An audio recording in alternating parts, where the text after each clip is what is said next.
WhatsApp guys, welcome to today's update video. आज की इस अपडेट वीडियो में मैं आपसे डिस्कशन करने वाला हूँ अपने इस लॉन्ग के ट्रेड के बारे में।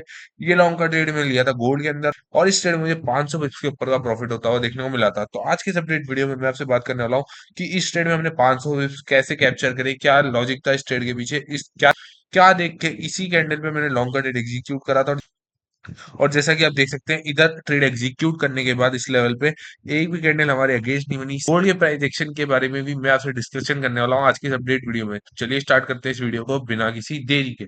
तो जैसा कि आप देख सकते हैं, इस ट्रेड में जो मेरा एंट्री प्राइस था वो था $4598 का लेवल। अगर मैं आपसे 5 मिनट के टाइम फ्रेम पे जाके बात करूं, तो जैसा कि आप देख सकते हैं, जो हमको रात को गोल्ड में फॉल होता हुआ देखने को मिला था, बहुत ही ज्यादा भयंकर फॉल था ये जो फॉल था, जैसा कि आप देख सकते हैं, 5% का फॉल था। 5% का फॉल गोल्ड में एकदम से आना बहुत बड़ी बात है। गोल्ड यूजुअली इतना ज्यादा वॉलेटाइल नहीं होता, लेकिन आजकल न्यूज और मार्केट कंडीशंस की वजह से गोल्ड भी ऑल्ट कॉइन्स की तरह बिहेव कर रहा है। जैसा कि आप देख सकते हैं, गोल्ड भी अब ऑल्ट कॉइन्स की तरह बिहेव करने लगा है। तो मैं आपको एक ही राय दूंगा इस मार्केट में, अगर आपको टिकना है तो आपको इस वॉलेटाइल मार्केट में अपनी क्वांटिटी कम करके चलनी है और अपना रिस्क मैनेज करके चलना है, क्योंकि आपको नहीं पता कब आपके अगेंस्ट में कोई न्यूज आ जाए, ऐसा कुछ मूव आ जाए।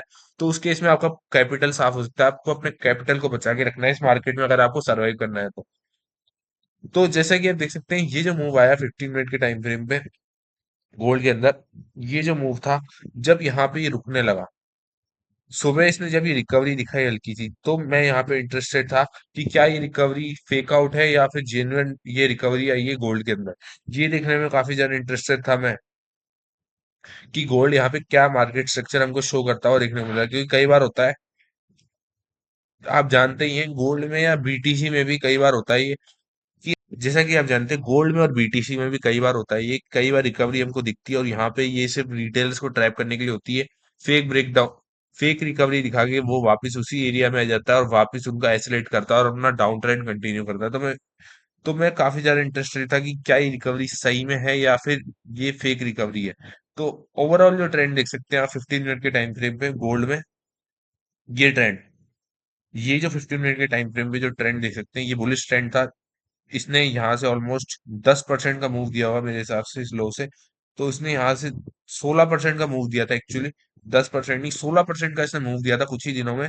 23 मार्च से लेके 2 अप्रैल, यानी 10-11 दिन में इसने 16% का अपसाइड का मूव दिया था। तो ओवरऑल जो ट्रेंड था पॉजिटिव था।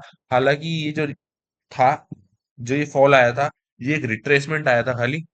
जैसा कि मैंने आपको बताया, ओवरऑल जो पीछे जो ट्रेंड था वो स्ट्रॉन्ग था, बुलिश ट्रेंड था। और ये जो फॉल दिया, ये खाली रिटेलर्स का एसिलेट करने के लिए इसने वो दिया था फॉल, ताकि जो यहाँ पे लिक्विडिटी है वो लिक्विडिटी स्वीप कर सके, इस लो के नीचे जो भी लिक्विडिटी है रिटेलर्स के जो एसएल है उनको स्वीप कर सके और उसके बाद वापस यहाँ से रिकवरी दिखा सके। तो जब इसने सुबह रिकवरी दिखाई इस फॉल के बाद, जैसा कि आप देख सकते हैं, अगर आपको पता लगाना है कि जो रिकवरी है ये फेक रिकवरी है या फिर जेन्युइनली ये सही में रिकवर होने वाला है, तो आपको लास्ट जो लो है, लास्ट जो हाई है जहां से फॉल स्टार्ट हुआ, जो लास्ट जो लो बना है, उधर तक फिबोनाची ड्रॉ करना है और आपको पता लग जाएगा। अगर 0.6 मिनट के ऊपर सस्टेन करा है, तो इसका मतलब बहुत हाई चांसेस है कि कभी ना कभी ये जो हाई है, जो लास्ट हाई है, ये भी वापस हमको क्लेम होता हुआ देखने को मिलेगा। इसका मतलब जब ये 0.6 मिनट के ऊपर सस्टेन कर चुका था, तो मेरे को ये कंफर्मेशन मिल चुका था कि रिकवरी जेन्युइन रिकवरी है, ये कोई फेक रिकवरी नहीं है। उसके बाद मैं वेट कर रहा था कि मेरे को ट्रेड कहाँ मिलेगा, और वो ट्रेड मुझे मिला जब ये यहाँ पे रिट्रेसमेंट दे चुका था इस डायगोनल पे, और इस ट्रेंड लाइन पे जब ये सपोर्ट दिखा रहा था, और यहाँ पे जब ये इस ट्रेंड के 0.6 मिनट के फिबोनाची लेवल के ऊपर सस्टेन करने लगा, तो इसी कैंडल पे मैंने लॉन्गर ट्रेड लिया था। जब ये यहाँ से रिकवरी दिखाया, जब ये यहाँ से रिकवरी दिखाने लगा, इस कै- इस ट्रेंड लाइन के ऊपर ये सस्टेन करने लगा जब, और 0.6 मिनट के ऊपर कैंडल्स ने क्लोज करी, तो $4598 के लेवल पे मैंने अपना ट्रेड एग्जीक्यूट करा था। यहाँ पे मैंने इसको एग्जीक्यूट करा था, जैसा कि आप देख सकते हैं 4598.13, यहाँ पे मैंने इसको एग्जीक्यूट करा था इस कैंडल पे। और उसके बाद देख सकते हैं आप, नेक्स्ट कैंडल बहुत बड़ी कैंडल बन गई और वहीं से हमको रिकवर होता हुआ देखने को मिला, और इस ट्रेड को मैंने एग्जिट करा $4650 के लेवल पे। 500 पिप्स का मूव हमने इसमें कैप्चर करा सिर्फ 130 पिप्स के एसएल के अगेंस्ट में। जैसा कि आप देख सकते हैं, 1:4 का रिस्क रिवॉर्ड हमको इस ट्रेड में अचीव होता हुआ देखने को मिला। और मैंने आपको बता दिया कि इस लेवल पे लॉन्ग का ट्रेड लेने के पीछे क्या लॉजिक था। मार्केट का स्ट्रक्चर, मार्केट का ट्रेंड ओवरऑल बुलिश था, जैसे कि मैंने आपको जूम आउट करके बताया। ये खाली एक रिट्रेसमेंट था, रिटेलर्स की लिक्विडिटी लेने के लिए और उनके एस्केलेट करने के लिए। मैंने आपको ये भी एक्सप्लेन कर दिया है कि आपको कैसे पता लगाना है ये रिकवरी खाली एक पुल बैक है या फिर जेन्युइनली यहाँ से वापस ही अपसाइड जाएगा और अपने लास्ट लॉस को क्लेम कर सकता है।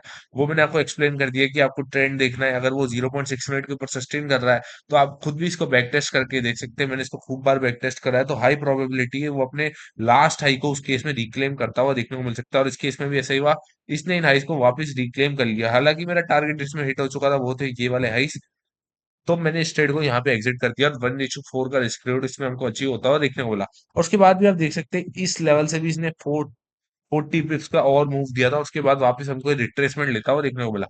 तो आई होप आपको समझ आ गया होगा कि इस लॉन्ग के ट्रेड के पीछे मेरा क्या सिंपल सा लॉजिक था, क्या देख के इस लेवल में मैंने लॉन्ग का ट्रेड एग्जीक्यूट करा था, और आप भी कैसे अपॉर्चुनिटीज फाइंड कर सकते हैं और अपने ट्रेड को एग्जीक्यूट कर सकते हैं मार्केट कंडीशंस के अकॉर्डिंग अच्छे रिस्क मैनेजमेंट के साथ।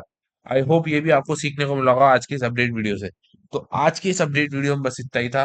मिलता हूँ आपसे नेक्स्ट वीडियो में। Thank you for watching.